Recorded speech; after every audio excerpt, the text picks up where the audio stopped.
ശ്രീമദ് ഭഗവത്ഗീത അധ്യായം 7 ശ്ലോകം 4. ഭൂമിരാപോ നലോ വായു ഖം മനോ ബുദ്ധിരേവ ച അഹങ്കാര ഇതീയം മേ ഭിന്നാ പ്രകൃതിരഷ്ടധാ. ഭൂമി, ജലം, അഗ്നി, വായു, ആകാശം, മനസ്സ്, ബുദ്ധി, അഹങ്കാരം എന്നിങ്ങനെ എൻ്റെ പ്രകൃതി 8 പ്രകാരത്തിൽ ഭിന്നയാണ്. ഇവിടെ ഈ പ്രപഞ്ചത്തിൽ നിന്ന് കാണുന്നവനെ വേർതിരിച്ച് മനസ്സിലാക്കാതിരിക്കുന്നത് കൊണ്ടാണ് നമുക്ക് ഈ സംസാര ജീവിതത്തിൽ ക്ലേശങ്ങളും ദുരിതങ്ങളും ദുഃഖങ്ങളും ഒക്കെ ഉണ്ടാവുന്നത്.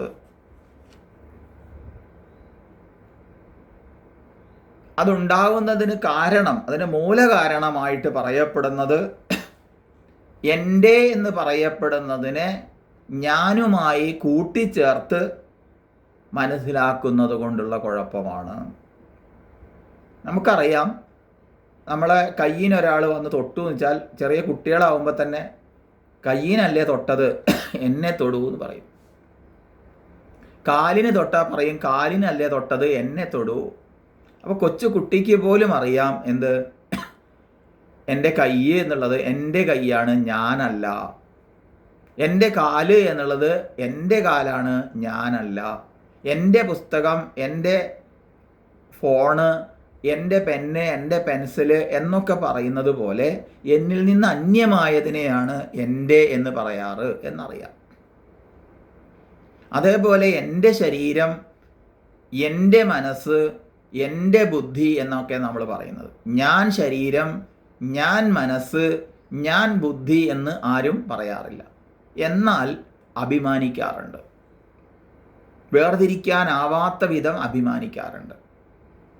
ആരെങ്കിലും നമ്മുടെ മനസ്സിനെ ഒന്ന് വേദനിപ്പിച്ച് വിഷമിക്കുകയോ ചെയ്താൽ നമ്മൾ എന്ത് ചെയ്യും?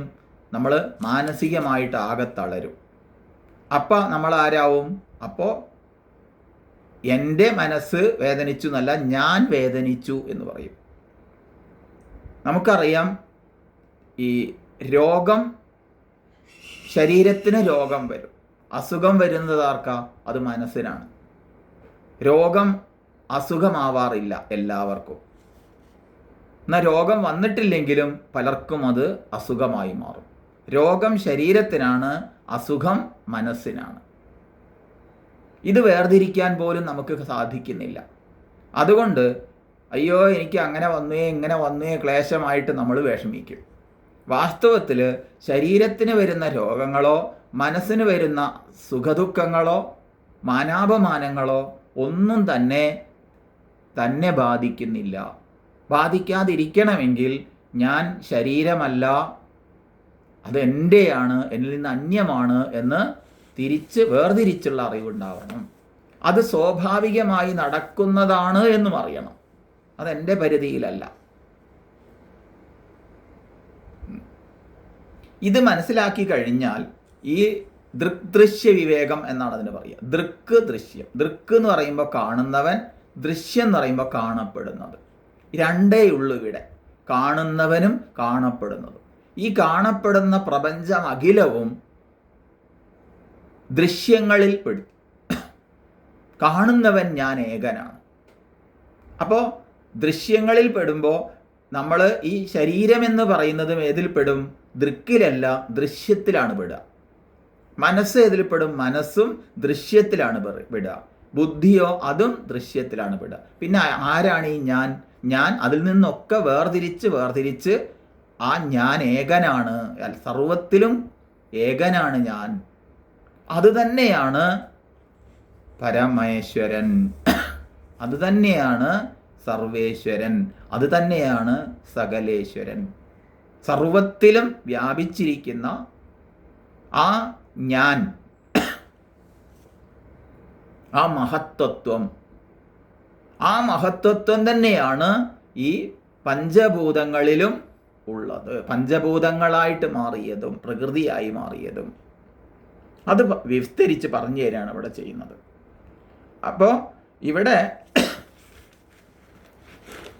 വിവേകത്തിലേക്ക് ഒരു ധ്യാന യോഗാനുഷ്ഠാതാവിനെ നയിക്കുകയാണ് ഇവിടെ ചെയ്യുന്നത്. അതിനുവേണ്ടി പറയുകയാണ്, ഈ പ്രകൃതി എന്ന് പറയുമ്പോൾ ആ പരമേശ്വരനിൽ നിന്ന് ആദ്യമായുണ്ടായ മഹത്തത്വം, ആ മഹത്തത്വത്തിൽ നിന്ന് അഹങ്കാരം, അഹങ്കാരത്തിൽ നിന്ന് പഞ്ചതന്മാത്രകൾ, ഇങ്ങനെ 7 പ്രകൃതി വികൃതികളായി പരിണമിക്കുന്നു. ശബ്ദം, സ്പർശം, രൂപം, രസം, ഗന്ധം, ഇവയാണ് പഞ്ചതന്മാത്രകൾ. ഇവയെ നമ്മൾ സൂക്ഷ്മഭൂതങ്ങൾ എന്ന് പറയും. അത് കഴിഞ്ഞ് 5 ജ്ഞാനേന്ദ്രിയങ്ങൾ, ചെവി, കണ്ണ്, നാക്ക്, മൂക്ക്, ത്വക്ക് എന്നീ 5 ജ്ഞാനേന്ദ്രിയങ്ങൾ, വാക്ക്, പാണി, പാദം, പായു, ഉപസ്ഥം എന്നീ 5 കർമ്മേന്ദ്രിയങ്ങൾ, ഇതിൻ്റെയൊക്കെ അധ്യക്ഷനായ മനസ്സ്, ഇത് ചേർന്ന ഏകാദശേന്ദ്രിയങ്ങൾ. പിന്നെ സ്ഥൂലഭൂതങ്ങൾ, ഈ സ്ഥൂലഭൂതങ്ങളും ചേർന്ന് അങ്ങനെ 16 വികൃതികളായും ഈ പ്രകൃതി പരിണമിക്കുന്നു. അപ്പോൾ ഏകമായിരിക്കുന്ന പ്രകൃതി, ഏകമായ പ്രകൃതി എന്ന് പറയുമ്പോൾ നേരത്തെ പറഞ്ഞ മഹത്വത്വം, അഹങ്കാരം, പഞ്ചതന്മാത്രങ്ങളായിട്ട് ആ ഏകമായത് 7ആയി മാറി. അതിൽ നിന്ന് ശബ്ദസ്പർശരൂപരസഗന്ധങ്ങളാകുന്ന പഞ്ചതന്മാത്രകൾ, സൂക്ഷ്മഭൂതങ്ങൾ, 5 ജ്ഞാനേന്ദ്രിയങ്ങൾ, 5 കർമ്മേന്ദ്രിയങ്ങൾ, മനസ്സും ചേർന്ന് 16 ചേർന്ന് പ്രകൃതി വികൃതികളായി തീർന്നു. അങ്ങനെ ഇതെല്ലാം ചേർന്ന് 24 തത്വങ്ങളായി ഈ ഒരേ ഒരു പ്രകൃതി അഥവാ മായ അഥവാ അവിദ്യ എന്നൊക്കെ വിളിക്കുന്ന ഈശ്വരനിൽ നിന്ന് അന്യയല്ലാത്ത അനന്യയായിരിക്കുന്ന ഇത് വേർതിരിക്കപ്പെടുന്നു. വേർതിരിച്ച് മനസ്സിലാക്കേണ്ടതുണ്ട്.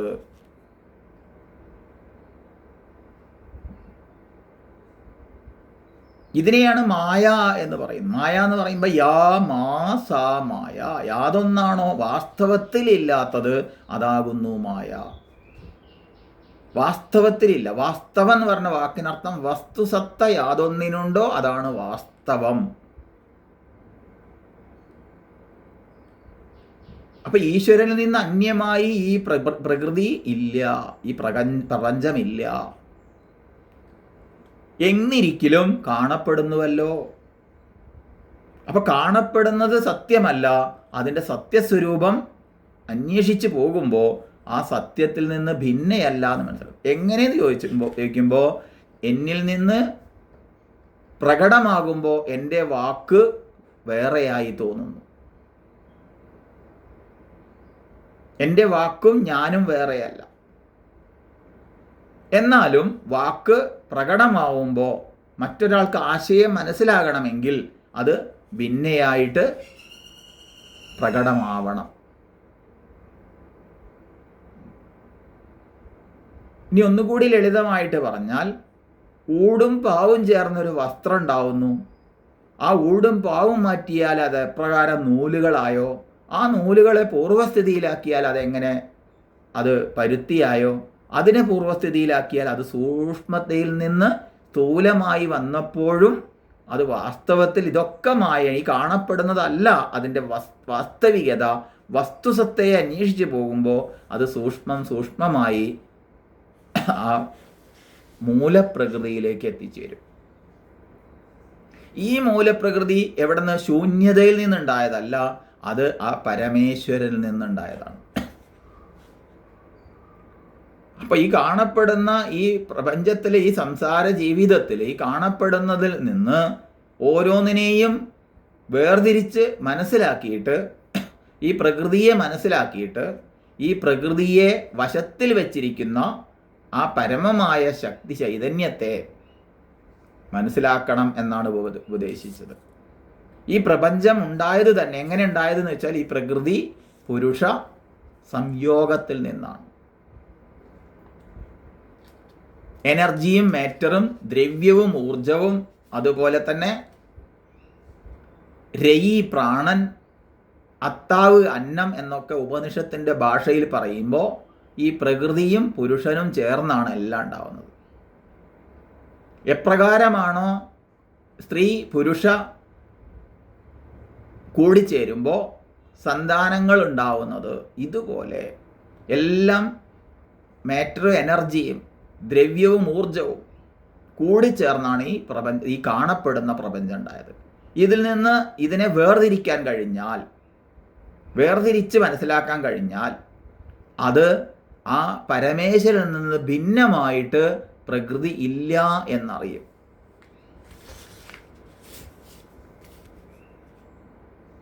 ഇപ്പൊ ഭൂമി, ജലം, അഗ്നി, വായു, ആകാശം എന്നീ പഞ്ചഭൂതങ്ങളെയും മനസ്സ്, ബുദ്ധി, അഹങ്കാരം എന്നീ വൃത്തികളെയും പറഞ്ഞ ശേഷം ഭഗവാൻ 8 പ്രകാരത്തിൽ എൻ്റെ പ്രകൃതി ഭിന്നയാണ് എന്ന് പറഞ്ഞു. ഇവിടെ എൻ്റെ പ്രകൃതി, മേ പ്രകൃതി എന്നാണ് പറഞ്ഞത്. വളരെ ശ്രദ്ധിക്കേണ്ടതാണ്.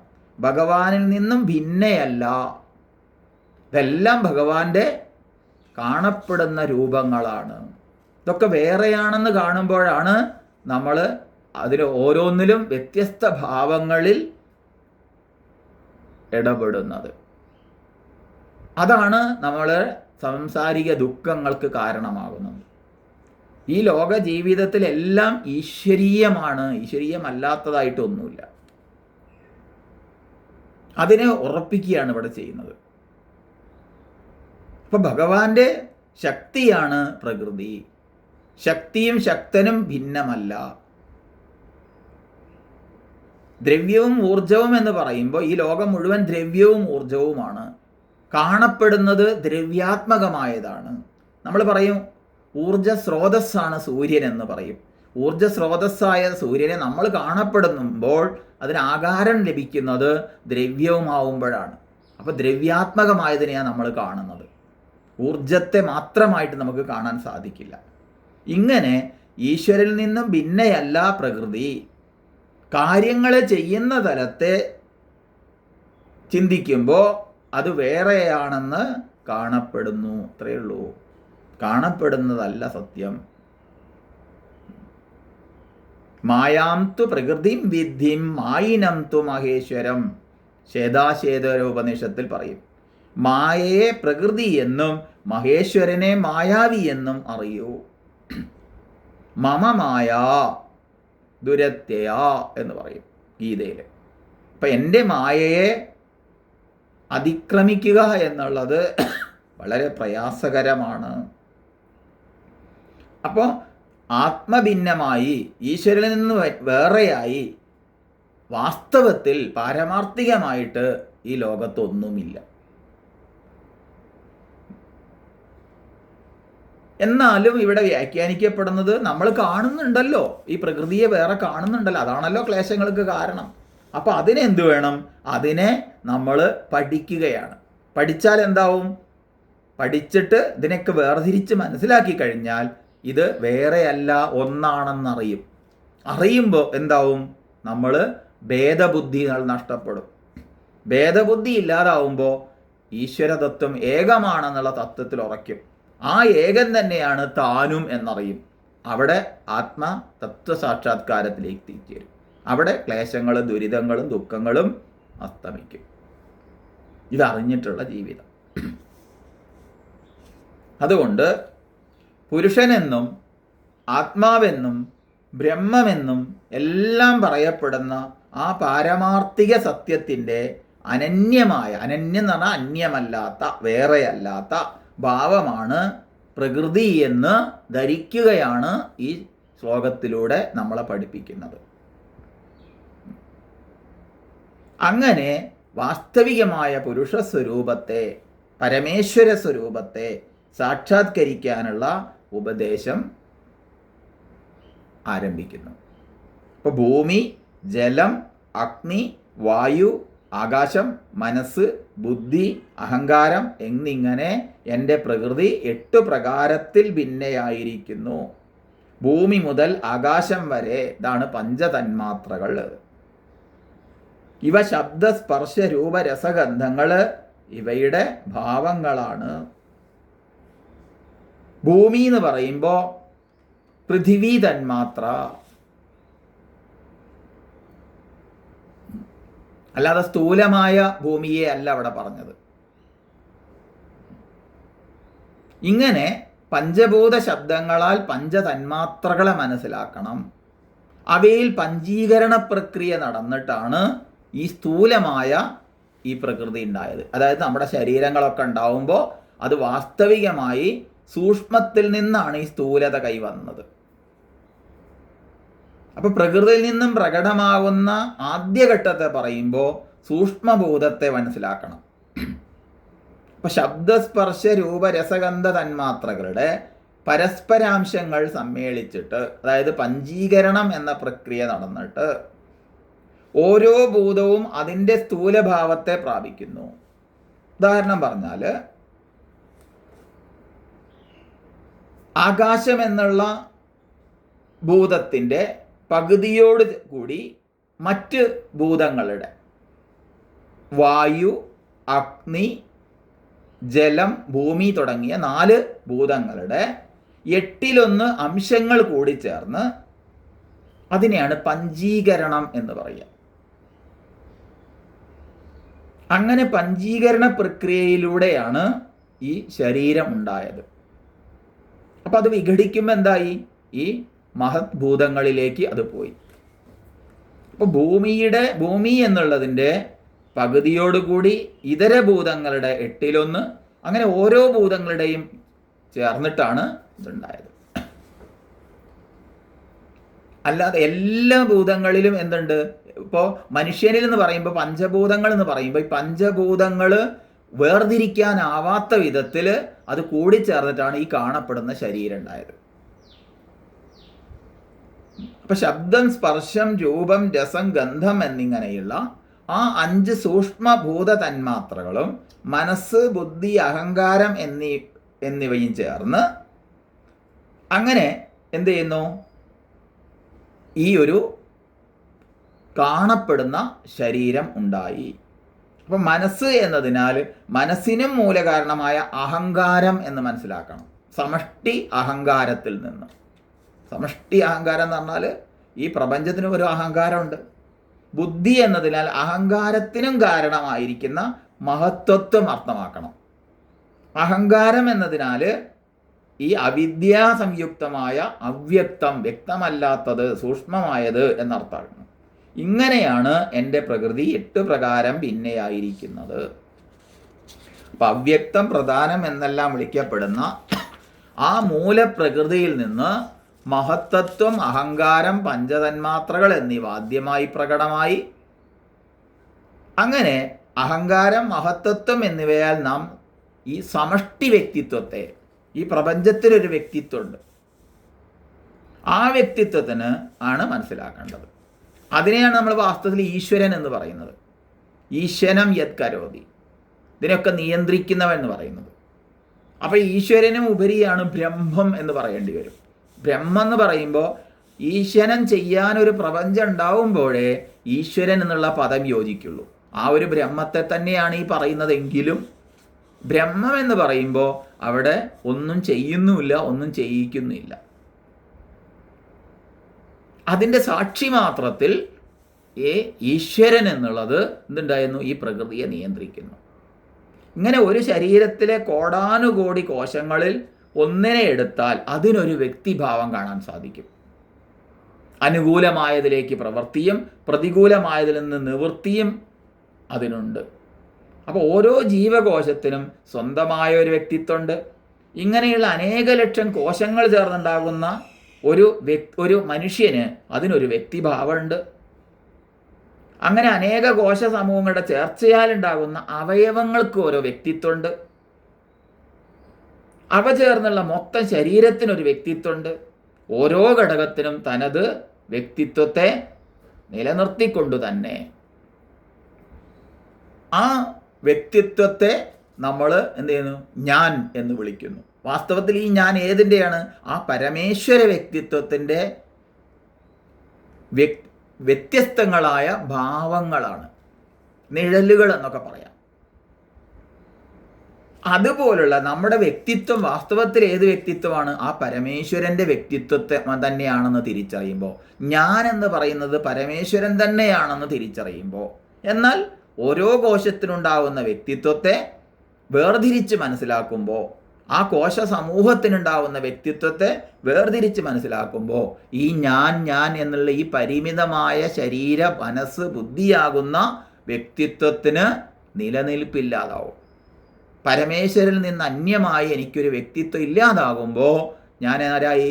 ഞാൻ ഈശ്വരനായി.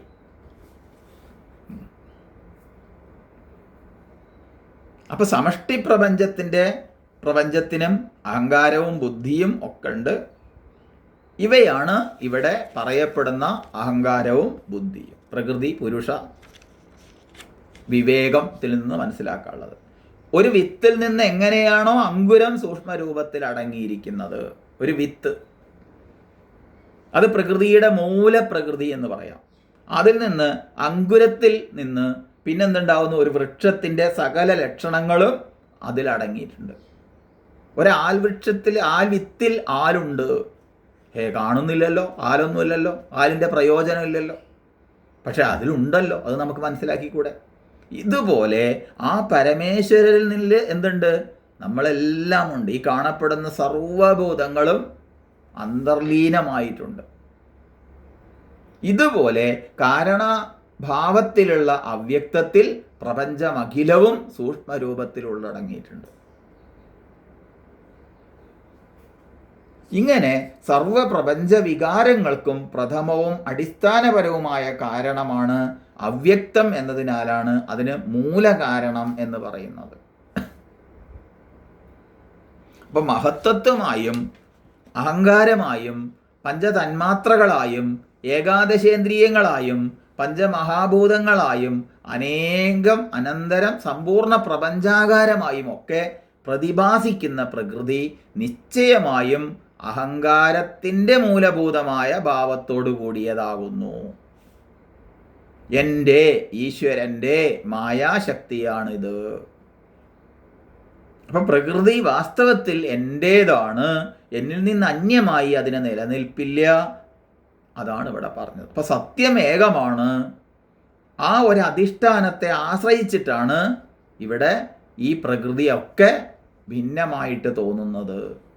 അങ്ങനെ സകല വ്യവഹാര ഭേദങ്ങളും നിലനിൽക്കുന്നത് ഈ പ്രകൃതിയെ ഭിന്നയായി കാണുമ്പോഴാണ്. ഒക്കെ ഈശ്വരീയമാണെന്നറിയുമ്പോൾ അവിടെ യാതൊരു വേർതിരിവുമില്ലാതെ നമ്മുടെ ജീവിതം പരമാർത്ഥികമായിരിക്കുന്ന ഈശ്വര സ്വരൂപം തന്നെയാണ് എന്ന് തിരിച്ചറിയുമ്പോൾ സർവ സംസാരിക ദുഃഖങ്ങളും ക്ലേശങ്ങളും ഇല്ലാതാകുന്നു.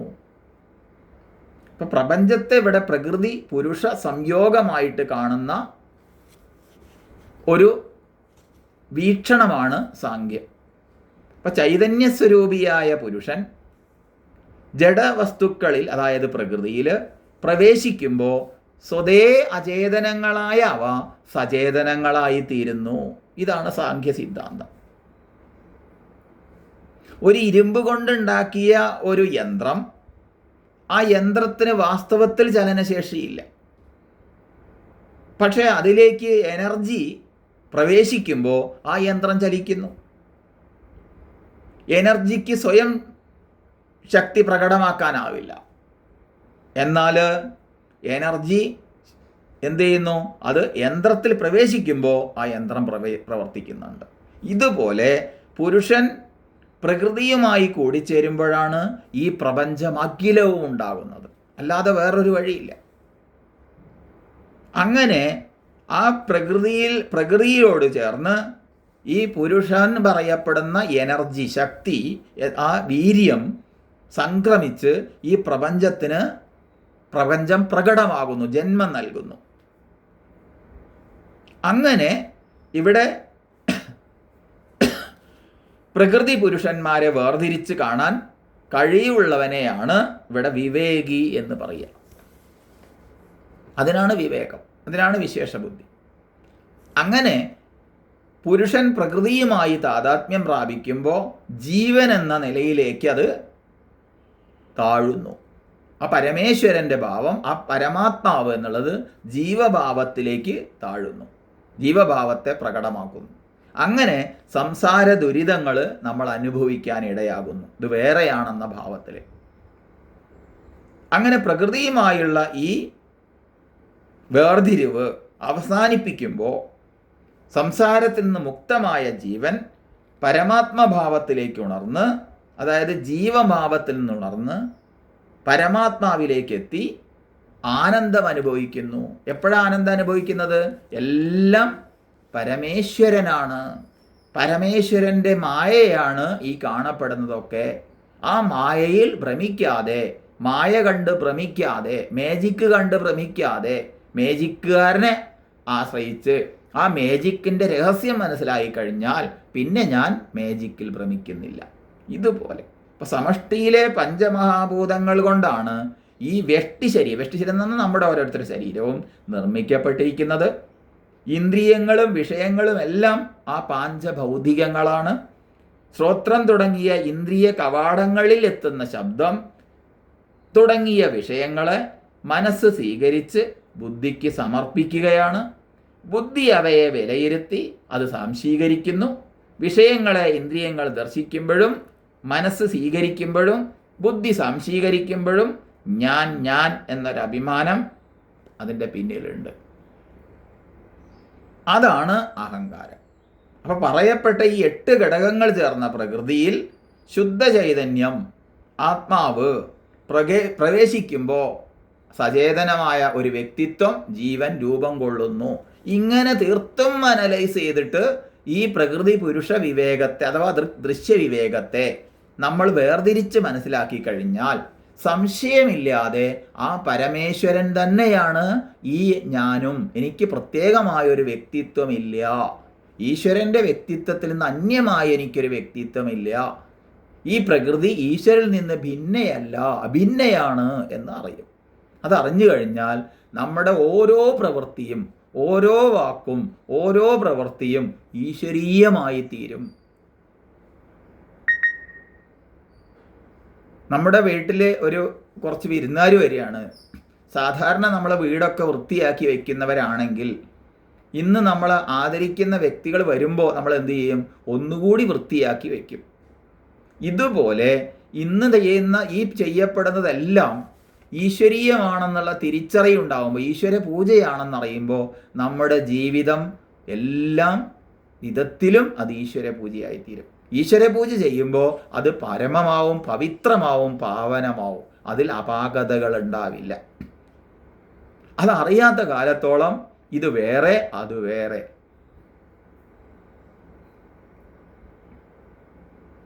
ഈശ്വരൻ്റെ പാദങ്ങളിൽ സമർപ്പിക്കപ്പെടുന്ന പൂജാപുഷ്പങ്ങളായി നമ്മുടെ ജീവിതം മാറും.